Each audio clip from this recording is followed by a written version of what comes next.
Quería comenzar preguntándoles en qué momento del año pasado ustedes se empezaron a preocupar y empezaron a ver que el coronavirus era mucho más que aquella gripe que inicialmente se decía que era, ¿no? Esas informaciones que venían de China que lo equiparaban a una gripe. Quizá, probablemente, no fue una cosa de un día para otro, fue un reconocimiento de, primero, que las informaciones que llegaban de China apuntaban a una determinada posibilidad, que esta posibilidad llevaba implícita o explícita todo un tipo de informaciones que se han demostrado que no eran suficientemente exactas, que solo lo transmitían los pacientes sintomáticos, por ejemplo, que se podía intentar contener identificando a los posibles casos y aislándolos, cuando en realidad probablemente el virus estaba mucho más extendido con seguridad, había muchos más casos que ya habían salido de China o de donde hubieran salido, y yo, al menos personalmente, cuando en Italia, en el norte de Italia, la situación se empezó a descontrolar en el sentido de que había muchos pacientes en las unidades de cuidados intensivos, yo creo que claramente percibimos que aquello no iba a ir bien. Las primeras semanas aún se fue más o menos tolerando, pero llegó un momento en que nos dimos cuenta que nos iba a pasar por encima como lo que fue, como una superola de muchos casos, y a partir de ahí pues ya no hemos salido o hemos levantado la cabeza un par de meses en este año, y el resto se ha estado trabajando siempre a diferente, evidentemente con diferente carga, pero mucho, fundamentalmente. Sí, yo creo que a lo largo de esta entrevista con el doctor Cilla coincidiremos en casi todo, o sea que,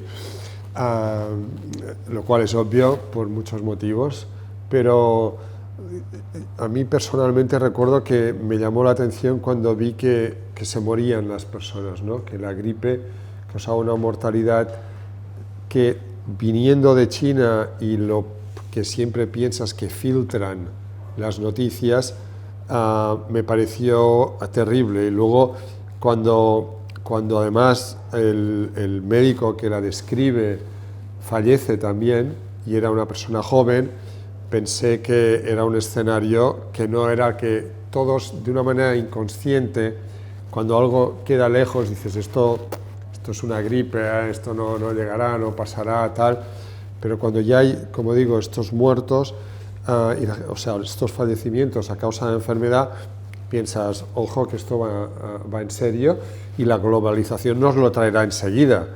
Y lo curioso es que incluso cuando estaba en Italia había elementos del gobierno que aún cuestionaban que no iba a haber ningún caso o muy pocos casos en este país, ¿no? Lo cual es irrisorio, digo, debido a esta globalización y difusión rápida. Quizás marcó bastante también el que este SARS-CoV-2, el agente del COVID-19, venía precedido por unos parientes próximos que eran el SARS inicial del 2002 y luego el MERS en el 2012, pero que si bien tenían mortalidad quedaron muy acantonados, y eso hizo pensar que como eso pasaba en China, allá se quedaría, ¿no? Y yo creo que fue en gran parte pues eso, infravalorar la dimensión que podía llegar a tener, y sobre todo no prepararse suficientemente. ¿Ha sido el momento profesional más duro o más difícil de sus vidas? Yo diría que sí, pero también situado en un contexto en el cual, como dice muy bien el doctor Claudette, nunca nos habíamos enfrentado a una situación parecida. Sí que teníamos cierto entreno, pero con una escala diferente, en brotes muy aislados fuera de nuestro territorio, que podía llegar un paciente, el caso del ébola, otras enfermedades de este tipo. La gripe del 2009, que generó mucho ruido al principio, la famosa gripe A, motivó una situación de cierta alarma, que más o menos luego, afortunadamente, el número de casos y la gravedad de los casos fue mucho menor, y por lo tanto teníamos cierta experiencia en cosas mucho más limitadas, de esta dimensión, de esta violencia, digamos, y con esta tanta afectación sanitaria, social, económica. Yo creo que no lo habíamos vivido nunca, y sobre todo, al menos en mi caso, la función principal de mi servicio es intentar proteger a los compañeros que trabajan en el hospital, que no se contagien, que las medidas de control de infección sean las correctas, y esto durante algunos días de las primeras semanas fue muy difícil, generó mucha angustia, generó la sensación a veces de impotencia, no vamos a poder hacer nada más, y en algún momento pensamos literalmente que la atención sanitaria se podía llegar a colapsar. Es decir, nuestra gran pesadilla es que el personal sanitario no estuviera bien protegido y, para entendernos, que tuviéramos enfermos en los pasillos que no pudiéramos atender bien, ¿no? Estuvimos muy cerca de esto, y esto pues realmente desde un punto de vista profesional es duro, porque te ves hasta cierto punto impotente, ¿no? Dices, no puedo hacer muchas más cosas de las que hago. Yo he tenido la suerte de vivir dos pandemias, y una es la del SIDA, y tuve la suerte de ver, porque era residente en ese momento, al primer paciente que se publicó en España, y que, bueno, pues lo fui a ver y lo vi, pero a partir de ese momento empezaron a aparecer muchos casos de SIDA, y era una enfermedad que ocasionó también mucho trastorno a nivel médico, a nivel de miedo, porque el virus, que se presuponía, se identificó al cabo de 2 años o 2 años y medio después del primer caso, y todo esto pues te ponía en una situación de alerta y, como digo, de miedo. Pero quedaba claro que había unas ciertas prácticas y que esto pues no se generalizaba a toda la sociedad. Yo creo que el tsunami que es el COVID-19 es porque realmente afecta a toda la sociedad, y todo el mundo se ve amenazado, y esto es lo que ha hecho, pues desde que campañas de crowdfunding como hemos hecho y estamos haciendo nosotros, de Yo Me Corono, y otras que se han hecho, hayan tenido muchas ayudas, puesto que todo el mundo se veía en riesgo de infectarse. Y sobre todo porque ya desde el principio quedaba claro que eran las pequeñas gotitas que se emiten al hablar, y que esto era la fuente mayor de contagio, esa nube que creas, y que en la medida que tú estés infectado, los demás la están inhalando si estás en un sitio que no está bien ventilado, ¿no? En esto también ha habido mucho lío, porque se ha empezado a hablar de los fomites, o sea, de los residuos de virus que quedan en las superficies. Se ha intentado hacer grandes lavados y con sustancias esterilizantes de todo tipo, que probablemente no eran muy necesarias, y que lo que sí que era necesario era esto, ventilar. O sea, es que es tan simple como aire por el medio es lo más eficaz. Pero yo creo que la amenaza que hemos sentido nosotros ha sido, como decía el doctor Cilla, importante, porque no sabías cómo protegerte. Existía una idea, la hidroxicloroquina podía ser útil, y mucha gente tomó la hidroxicloroquina porque in vitro tenía una cierta eficacia. Luego se pudo ver perfectamente en el laboratorio, esto lo vio Nuria Izquierdo en nuestro laboratorio, cómo el virus podía entrar por otra vía en la célula, y la hidroxicloroquina no servía para nada. Y luego el estudio que hizo Oriol Michá, el que demostró que no prevenía la infección ni nada. Pero hasta este punto no se sabía, y muchas personas tomaron la hidroxicloroquina o querían hacer algún tipo de prevención, porque era angustiante el enfrentarte, no había equipamiento suficiente, todas las EPIs estas llegaron más tarde, y todo esto yo creo que hay que agradecer muchísimo a todos los compañeros y compañeras que de una manera totalmente entusiasta, a pesar del riesgo que asumían, pues se emplearon a fondo para poder ayudar a estos pacientes. Que precisamente tenía una pregunta sobre la epidemia del VIH en los años 80 y 90. ¿Les recuerda esta pandemia a aquella? ¿O aquella fue mucho más cruel? No lo sé. Yo un poco como el doctor Clotet. Yo empecé la residencia en Medicina Interna en el año 81, y también vivimos los primeros casos que entonces tampoco sabíamos muy bien de qué iba, y todo el mundo se tuvo que leer qué demonios era un toxoplasma y estas cosas porque te sonaba, y el neumocistis ya ni te explico, es decir, un bicho que no habíamos ni estudiado, ¿no? Y la verdad es que llamaba mucho la atención, pero como dice él, quizá incluso, está claro, al principio estigmatizando determinados grupos, era gente, recuerdo los drogadictos, pero los drogadictos de la época dura de la drogadicción, la gente, aquello dura, y luego poco a poco veías que aquello pues, iba afectando a otro tipo de población, etcétera, pero eran como casos muy individuales, evidentemente había contagio también, pero el resto de la sociedad quizá no se sintió tan amenazada en sí misma, ¿no? Es decir, hombre, no es una cosa que me va a contagiar el aire, como dicen muy bien, evidentemente me puedo contagiar, pero yo creo que no fue exactamente lo mismo.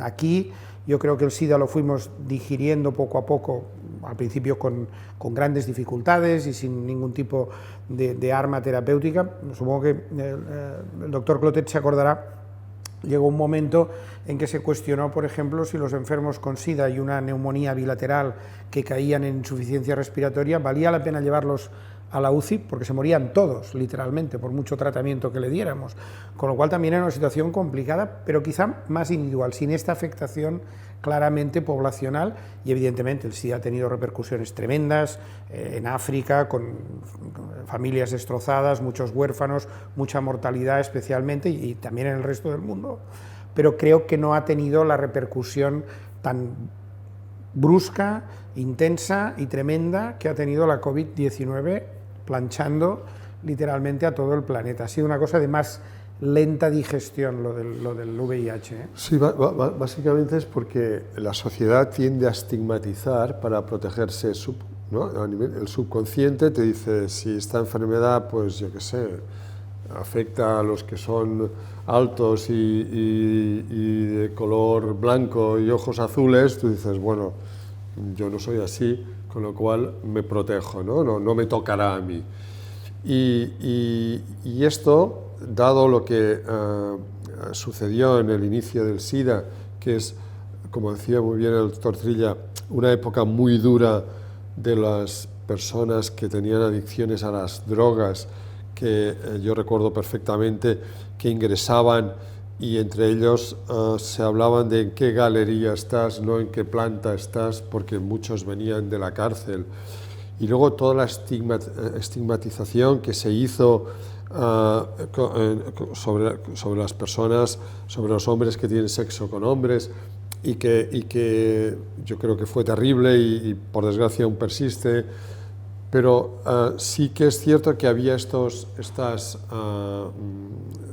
núcleos determinados de la sociedad, pero que no era generalizado.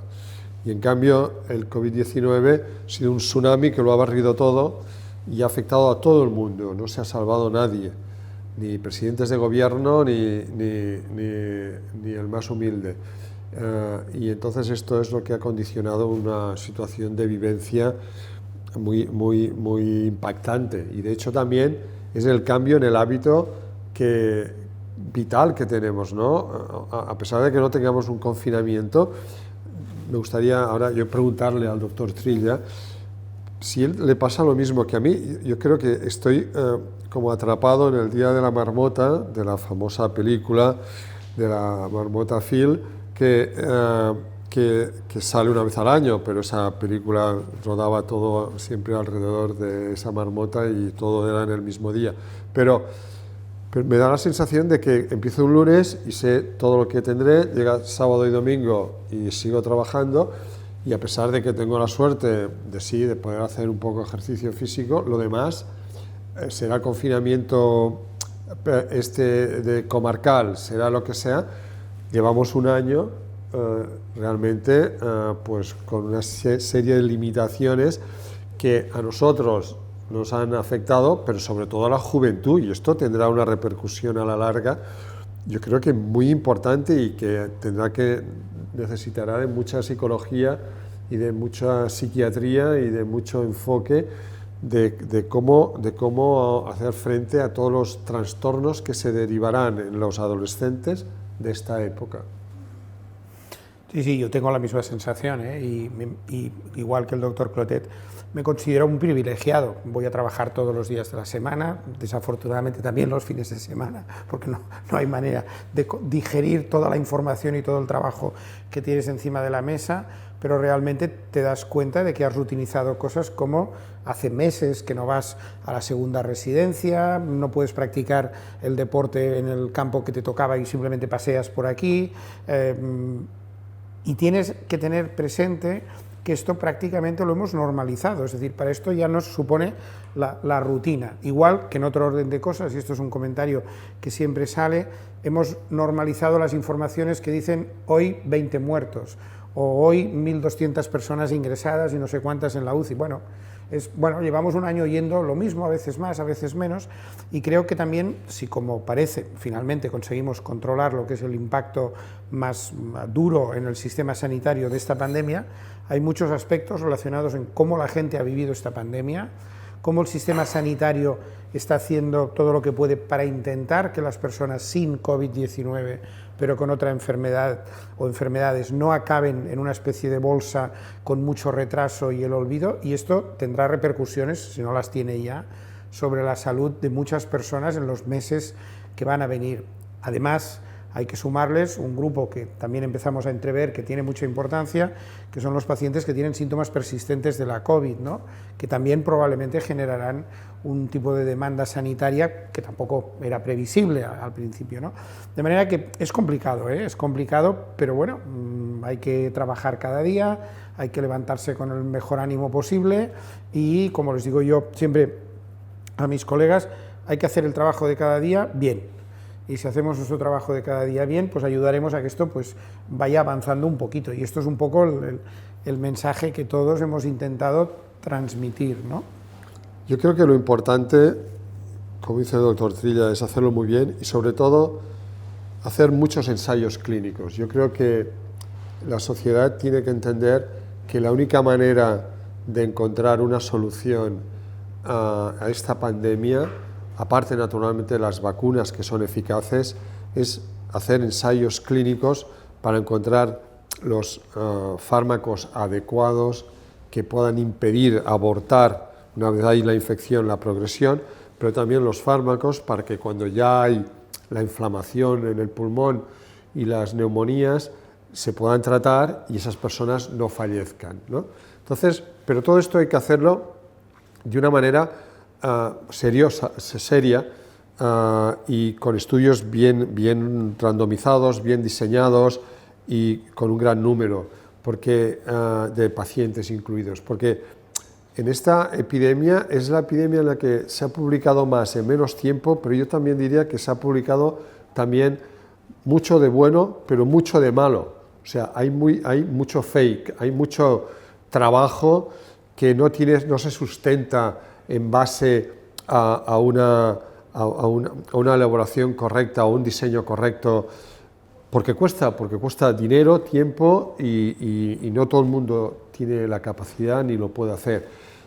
Han salido resultados que se contradecían posteriormente, resultados favoreciendo terapias con vitaminas que no tenían ningún sentido y que lo apoyaban, con algunos fármacos que luego tampoco se confirmaban y que se realizaban en algunos países donde existía quizás más facilidad y menos control. Yo creo que necesitamos rigor científico porque es lo que nos va a ayudar a poder avanzar muy deprisa. Y sé que tocaremos el tema de las vacunas más adelante, sí, pero hasta que no esté vacunado todo el mundo y no podamos ir un paso por delante del virus y no por detrás, seguirán habiendo brotes de la enfermedad porque el virus irá evolucionando. El virus, su forma de vivir es infectar y su forma de vivir también es crear la variante que es más óptima, más eficiente para infectar mejor. Y esto lo conseguirá siempre y cuando existan focos en el mundo donde pueda ir generándose brotes de infección. Y el ejemplo pasó en Manaus. En Manaus, en Brasil, dejaron que se infectara a todo el mundo, nadie hizo tratamiento y creyeron que en el primer brote de marzo el 70% ya tendría la inmunidad esta que le llaman herd immunity de Ramat, de rebaño, ¿no? De grupo. De rebaño. No, es que rebaño no me gusta y al Ramat me ha salido la vena catalana. La inmunidad de grupo. Y creyeron que esto les iba a proteger y no saben que probablemente la protección dure, pero no siempre, y pueda disminuir. Y el ejemplo es que en Manaus apareció por evolución otra variante de virus que los infectó a todos, que los dejó sin oxígeno y que es una variante que es igual que la sudafricana y que por lo tanto tiene su riesgo de que se pueda también diseminar y puedan perder algo de eficacia las vacunas. Usted habla de una cosa, habla de los tratamientos contra el COVID. De hecho, así como ya hay varias vacunas aprobadas y otras en proceso de autorización, no parece que haya un tratamiento de momento efectivo, ¿no? El doctor Clotet ha expresado una opinión que yo comparto, que es la ciencia es la que nos puede sacar de esto, y ha dicho la ciencia tiene que ser rigurosa. Es la única manera de poder llegar a decidir si algo funciona mejor o vale la pena utilizarlo. También es verdad que en una situación de emergencia a veces la ciencia marca determinados pasos y determinadas cosas que cuesta mucho llevar a cabo y que hay que ser relativamente flexible. Durante esta pandemia han habido ejemplos buenos y ejemplos malos, ensayos que se han hecho de forma rápida, pragmáticos, con participación, patrocinio de la OMS, etcétera, que han llegado a decir pensamos que esto funciona o pensamos que esto no funciona y por lo tanto pues mejor no utilizarlo, ¿no? Es absolutamente necesario encontrar nuevos tratamientos, mejores tratamientos, porque como dice el doctor Clotet, vale, no estamos vacunados, pero seguirán habiendo casos, seguro, en todas partes del mundo. Si tú sabes que si llegas a infectarte porque no te has vacunado, porque falla la vacuna, por lo que sea, y tienes un tratamiento que quizá evita que progreses a formas graves de enfermedad, la situación es muy distinta. Si sabes que estás fastidiado porque tienes muchos años de edad y muchas enfermedades, contraes la COVID y acabas en una UCI y sabes que hay determinados tratamientos que pueden evitar o reducir muy notablemente el riesgo de que te mueras, la enfermedad de alguna manera se normaliza. El ejemplo del SIDA. El SIDA era mortal, no de necesidad, a corto plazo, y ahora es una enfermedad, es muy distinto, es muy distinto como virus, pero es una enfermedad crónica con un buen nivel, o buen estilo de, calidad de vida, que al final acabas teniendo otras complicaciones que no son la propia enfermedad. La hemos literalmente, los que han investigado en esto, cronificado en el mejor sentido de la palabra, o sea, han dejado de representar una amenaza para la vida inmediata. Y esto es gracias a los tratamientos. Bueno, el enfoque con la COVID probablemente es un poco distinto, es una enfermedad más aguda, pero seguramente habrá que trabajar mucho en este sentido. Y quizás sí que las vacunas, se han llevado en la posición delantera, y está muy bien, pero detrás tiene que haber mucha gente, mucho investigador, mucho dinero, mucha colaboración para ir sacando tratamientos. Una enfermedad con una buena vacuna y sin tratamiento no nos deja tranquilos. Una enfermedad con una buena vacuna y con tratamientos para los casos que se puedan producir es una situación en la cual la tranquilidad es mayor. Sí. De nuevo, totalmente de acuerdo. O sea, en estos momentos hay 3 fármacos que están en fase de ensayo clínico, que en fase 2 son fármacos que han demostrado en el modelo animal que evitan el contagio y evitan la infección, y en fases 2 en humanos se están analizando los resultados que se han obtenido, pero que parecen prometedores. Estos son el molnupiravir, que es un nombre que yo a veces pienso, no lo había más sencillo, pero bueno, molnupiravir, que es de Merck, que ha superado las fases 2 con aparentemente muy buenos resultados. La plidina, que es de una compañía española en la cual nosotros hemos colaborado mucho en encontrar, en demostrar in vitro, y también en este caso fue Nuria Izquierdo quien pudo demostrar que era 1000 veces más potente que el propio remdesivir in vitro inhibiendo el virus, y el remdesivir, que también juega su papel, y que ya está aprobado y que tiene una franja determinada en la cual se puede administrar. Estos 3, el molnupiravir, la apridina y el remdesivir serían los tres más, digamos, más tangibles, más próximos y que podrán utilizarse. Pero luego está también las inmunoglobulinas hiperinmunes, que también pueden tener mucha eficacia en etapas muy iniciales de los primeros días, y los anticuerpos monoclonales, que también pueden tener eficacia en los primeros días. Y luego están los antiinflamatorios, que es los que hay que combinar o administrar cuando ya hay mucha inflamación. Y de estos se ha demostrado que el baricitinib, que está comercializado para otras enfermedades, combinado con el remdesivir, tiene mayor acción que el remdesivir solo y ayuda bastante a que la mortalidad se reduzca. Yo creo que tanto en el Hospital Clínic como en el Hospital Jaume Sires y Pujol, la mortalidad que tenemos es del 1%, que es una mortalidad muy baja, todavía es 10 veces mayor que la de la gripe habitual, pero la experiencia, los ensayos clínicos y las aportaciones del conocimiento han permitido que las personas pues, tengan mayor seguridad de que no van a fallecer como pasaba al principio, que era un escenario dantesco. Pero queda mucho todavía por avanzar y espero que esto se consiga casi seguro a lo largo de este año. Pero si no se acaba con todos los brotes que existen, el virus evolucionará. La única manera de ir por delante es tener una vacuna pan-coronavirus, de las posibles evoluciones que tenga, pero para ello hay que estudiar el modelo animal, la salud animal. Hay ya coronavirus en el murciélago, que es el hábitat del coronavirus, y el pangolín también, pero bueno, el murciélago y también los bisones, pero básicamente el murciélago, se han aislado ya a coronavirus que son totalmente resistentes a los anticuerpos neutralizantes que se generan con la vacuna actual. Con lo cual hay que estudiar mucho esta salud animal, porque las zoonosis son la mayoría de las causas de las infecciones en los humanos y por lo tanto, si podemos evitar que salte este virus, lo podremos evitar porque tengamos primero bien estudiado esta nueva variante de virus y una vacuna que sea capaz de prevenir. Si esto se hubiera hecho cuando apareció el SARS-1 en el 2002 y en el 2012 el MERS, no hubiéramos tenido este tsunami.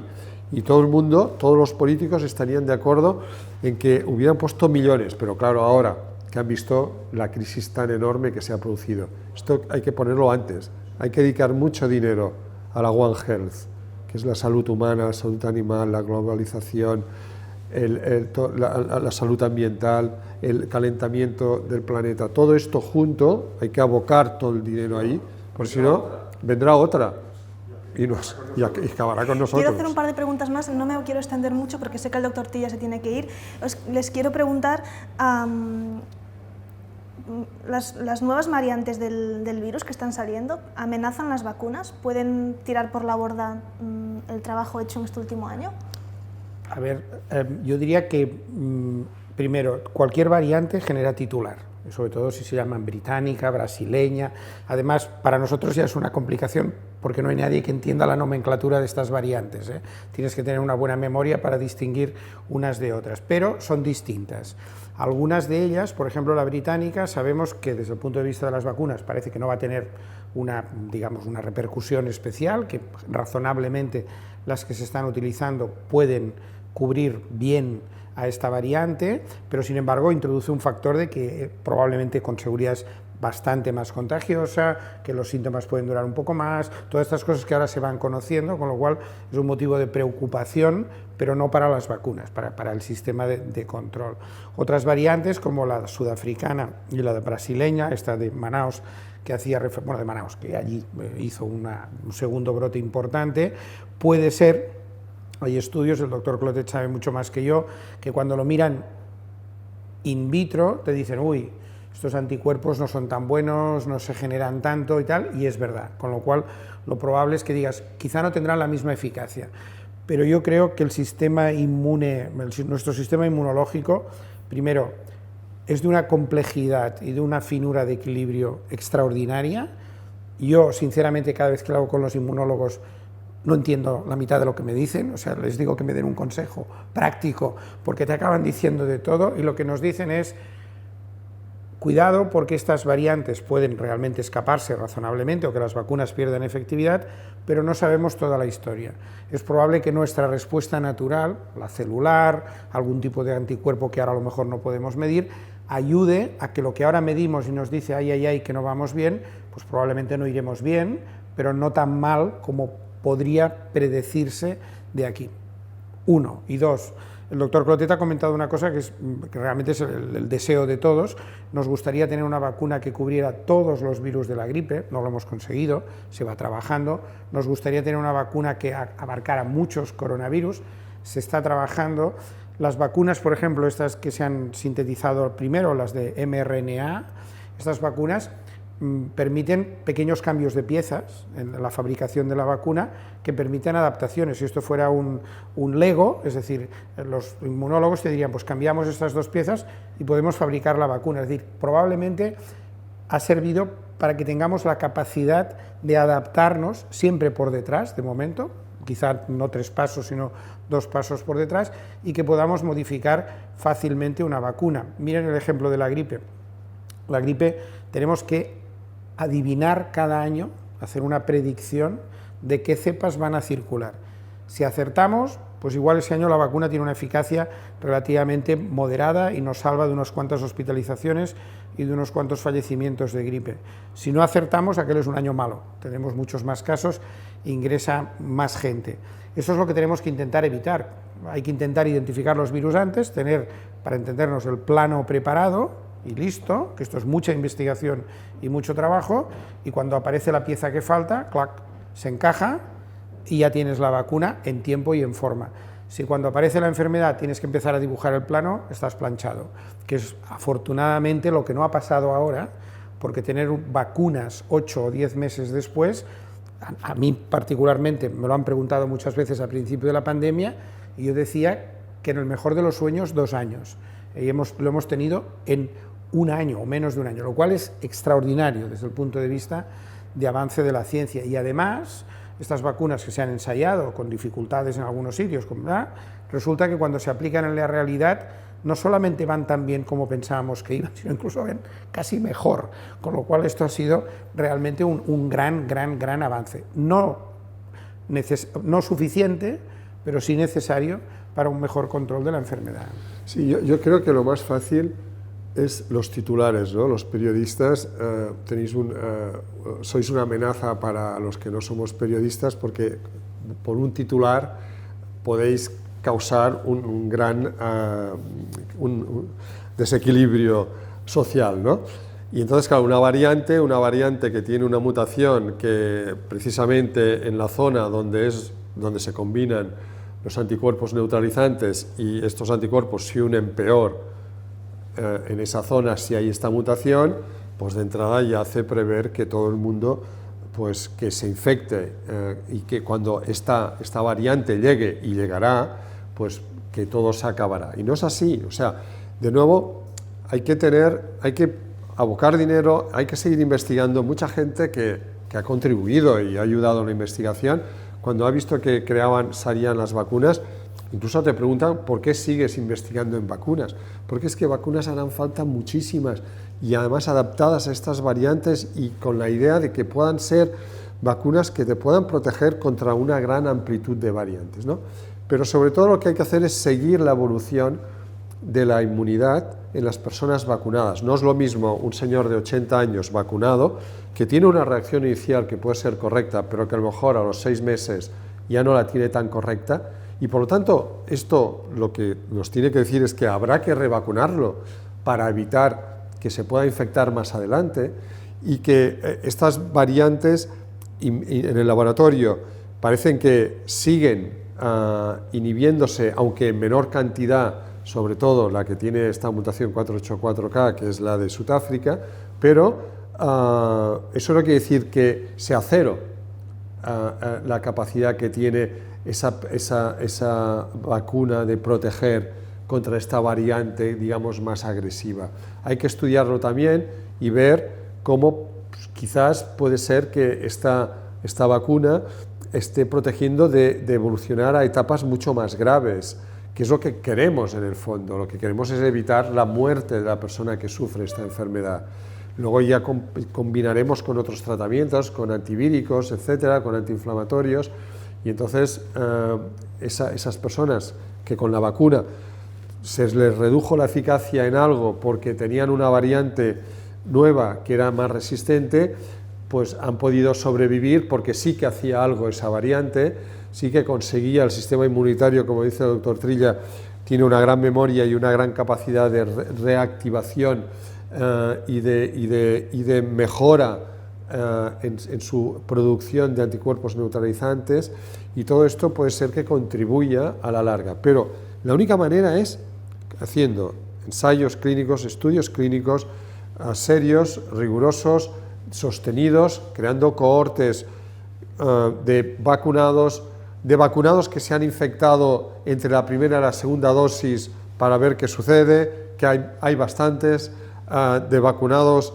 que no se han infectado, de infectados que no desarrollaron ninguna respuesta y que probablemente están en un alto riesgo de reinfección y que naturalmente hay que reinfectar, hay que vacunar para evitar que se reinfecten. O sea, es que hay es tan amplio el campo que afortunadamente yo creo que en este país hay equipos muy buenos, como el del Clínic, como el de otros hospitales en Barcelona, y en Madrid y en muchos sitios donde se trabaja seriamente y donde yo creo que pronto conseguiremos un control bastante amplio. Pero lo que me da miedo es que quizás puedan existir brotes aislados aún, pero es que podrá venir una nueva epidemia con un nuevo virus, y que me gustaría que los políticos hubieran aprendido la lección de destinar muchísimo dinero a esta salud global, y me temo, no tengo tan claro que lo aprendan. No es descartable que haya más epidemias. ¿Epidemias? No es descartable, no, y además, es una seguridad. Pronto. Sí, es una seguridad. Pero una de la magnitud... El problema es cuándo y de qué magnitud. Claro. Esto sí, pero seguro. Hombre, seguro que habrán. El coronavirus lo podía decir más alto, pero no más claro. Salió el 2002, el 2012 y el 2019 es cuando montó el pollo con el COVID-19. Pero es que en el 2002 y en el 2012 ya era grave, pero quedó circunscrito y se ignoró, porque como no afectaba a todo el mundo, nadie hizo esta prevención. ¿Cómo ven ustedes la opción de un pasaporte vacunal, que parece que se va a autorizar en Europa pronto? ¿Puede ser discriminatorio? A ver, yo diría dos cosas. Primera, es un concepto que debe ser discutido con tranquilidad, debe ser evaluado en sus ventajas y sus posibles inconvenientes. Yo particularmente consideraría que esta es una discusión que hay que tener, por lo menos aquí, a nivel Unión Europea, es decir, tiene que haber una posición conjunta de toda la Unión Europea, y probablemente hay una condición que no se cumple y que probablemente todavía será, desgraciadamente, un poco lenta de cumplir, que es, esto podría tener más sentido cuando todo el mundo ha tenido la oportunidad de vacunarse. Cuando no todo el mundo ha tenido la oportunidad de vacunarse, pues está bien discutirlo, pero introducirlo probablemente sería más complejo. Yo lo veo desde dos puntos de vista. Uno, viajar a países donde han controlado muy bien la COVID, han conseguido controlarla, igual que pasa con el certificado de vacunación obligatoria de la fiebre amarilla. Si está usted vacunado puede venir a este país, si no está vacunado pues tenemos el Reglamento Sanitario Internacional, te dice aquí no puede usted entrar porque supone un riesgo para una enfermedad que yo intento controlar en mi país. Por tanto, para viajes internacionales yo diría que de alguna manera es bastante probable que se acabe solicitando o un certificado de vacunación o una prueba diagnóstica PCR antes de entrar, o la cuarentena correspondiente, con lo cual habrá limitaciones para poder circular, creo, entre diferentes países. Otra cosa es utilizar estos certificados de vacunación o las pruebas de que no estás infectado para hacer cosas, para entendernos, domésticas. Hay ejemplos muy claros. Israel está pensando ahora, si está usted vacunado puede ir al gimnasio, puede ir a determinados conciertos, si no, pues no le dejamos ir. Evidentemente es una situación que es importante, porque aquí sí que hay una posibilidad de vulnerar o entrar en conflicto con algunos derechos individuales. Dicho esto, yo creo que lo importante es discutirlo, que la gente lo ponga encima de la mesa, que sepan que esto es una cosa que es móvil, iremos aprendiendo cuánto dura, cada cuánto lo tengo que renovar, si valdrá con que me tengo que vacunar cada año o no. Hay muchas variables que son difíciles de conjugar, en el sentido de que la gente no debe pensar que con una determinada acción le van a dar un sello que le va a permitir hacer, para entendernos, lo que le dé la gana toda la vida. Es más complejo que todo esto, pero es un concepto que yo creo que hay que considerar. Sí, pero además, de nuevo, la investigación nos tiene que ayudar a definir cuánto dura el efecto de la vacuna actual, porque me pueden hacer a mí un certificado de vacunación hoy y tiene que tener una data, una fecha que expire, porque en base a controles que yo sepa no están todavía formalizados. Nosotros hemos creado una unidad en el laboratorio SICASA que lleva Julia Blanco para poder valorar los anticuerpos neutralizantes de las personas vacunadas, que es los que te dicen cómo se mantiene la eficacia de la misma. Luego está la inmunidad celular también, que también se mide. Es complejo, pero siempre te pueden hacer un carnet, pero siempre y cuando exista, que vayan poniendo como sellos, conforme cada 6 meses se mantiene la vigencia de ese carnet que te dice que tu inmunidad previene la infección, porque luego está el hecho de que las personas que tienen la vacuna también se pueden infectar como un resfriado menor y quizás pueden contagiar. Hay que estudiarlo, es una posibilidad, no queda bien confirmado aún, pero podría ser que alguien vacunado pues coja una infección COVID-19 menor, pequeña, y en cambio esté contagiando a los demás. Por lo tanto, esa persona, por más que vaya con la vacuna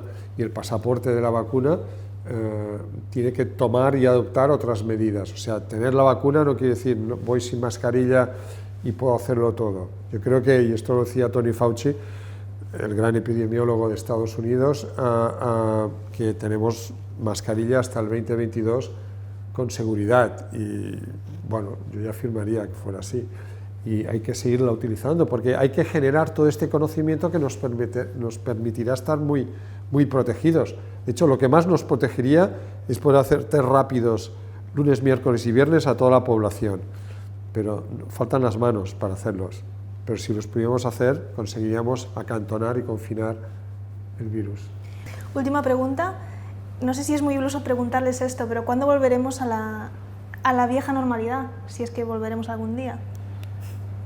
Yo personalmente creo que volveremos, con algunos ajustes probablemente, pero volveremos. La fecha va a depender mucho, yo creo, en sentido amplio, va a depender mucho de que se avance en la vacunación, por una parte, y en los complementos, por decirlo de alguna manera, que comentaba el doctor Clotet, mejores tratamientos, mejores diagnósticos, pruebas, todo un conjunto de cosas que quizá pueden hacer que nos sintamos como sociedad más seguros. Ahora estamos vacunando a la población más débil o la que tiene más riesgo de desarrollar formas graves de enfermedad, y esto va a condicionar, si todo va bien, que la presión sobre el sistema sanitario baje, es decir, van a haber menos personas con casos graves. Esto es muy buena cosa, porque permitirá ya de alguna manera que el sistema sanitario trabaje en los casos de COVID que hayan, que esperemos que no sean muchos, y en los casos de todo el resto de enfermedades que siguen existiendo. ¿Volver nosotros a la normalidad? Pues yo creo que poco a poco. Yo particularmente, para mí, para mí la normalidad es que dentro de poco me dejen ir a Sitges el fin de semana. Esto ya será un gran avance, porque llevo muchos meses sin salir del perímetro de Barcelona.